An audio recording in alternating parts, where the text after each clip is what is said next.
Hi friends, ఇంట్లో ఉండే వాటితోనే సింపుల్గా వెజిటబుల్ పలావ్ అయితే చేసుకుందాం.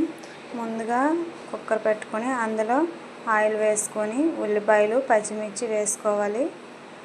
ఉల్లిపాయలు పచ్చిమిర్చి కొంచెం వేగిన తర్వాత అందులోనే ఇన్స్టెంట్గా దంచుకున్న అల్లం వెల్లుల్లి పేస్ట్ వేసుకుంటే కొంచెం మంచి వాసన అది బాగుంటుంది ఫ్రెండ్స్. టేస్ట్ కూడా బాగుంటుంది. అది వేసుకున్న తర్వాత అల్లం వెల్లుల్లి పేస్ట్ కొంచెం మగ్గిన తర్వాత అందులో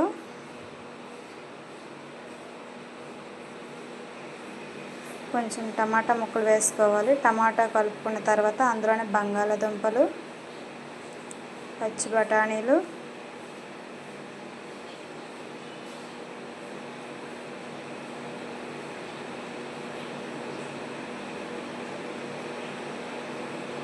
స్వీట్ కార్న్ పెక్కలు వేసుకోవాలి. ఈ మూడు వేసుకున్న తర్వాత అందులో ముందుగా రుచికి సరిపడా కొంచెం సాల్ట్ అయితే వేసుకోవాలి. సాల్ట్ వేసుకున్న తర్వాత జీలకర్ర వేసుకోవాలి.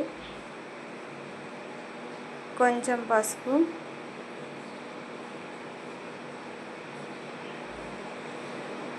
వేసుకున్న తర్వాత అందులో దాల్చిన చెక్క, 4-5 లవంగీలు,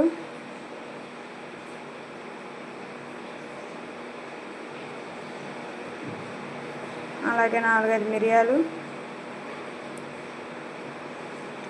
3 యాలకులు వేసి కలుపుకోవాలి. తర్వాత దాంట్లో గరం మసాలా వేసుకొని మొత్తం కలుపుకోవాలి. చివరిగా 4-5 జీడి పలుకులు వేసుకోవాలి.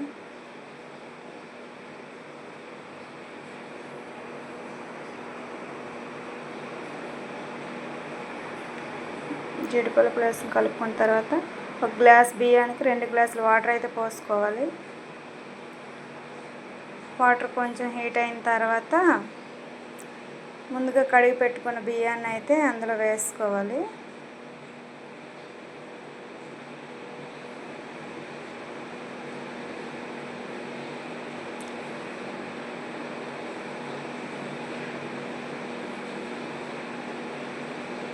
చివరిగా పైన కొత్తిమీర చల్లుకోవాలి. మొత్తం ఒకసారి కలుపుకున్న తర్వాత ఉప్పు ఒకసారి చూసుకోవాలి. ఉప్పు సరిపోకపోతే కొంచెం ఉప్పు వేసుకొని కుక్కర్ మూత పెట్టేసుకోవాలి. 2 విజిల్స్ వచ్చే వరకు ఉంచాలి. 2 విజిల్స్ వస్తే బిర్యానీ అదే వెజిటేబుల్ పలావ్ అయితే రెడీ అయిపోయినట్టే. ఇప్పుడు ఒకసారి మూత తీసి చూద్దాం ఎలా వచ్చిందనేది. చూడండి ఫ్రెండ్స్, ఎంత పొడి పొడిగా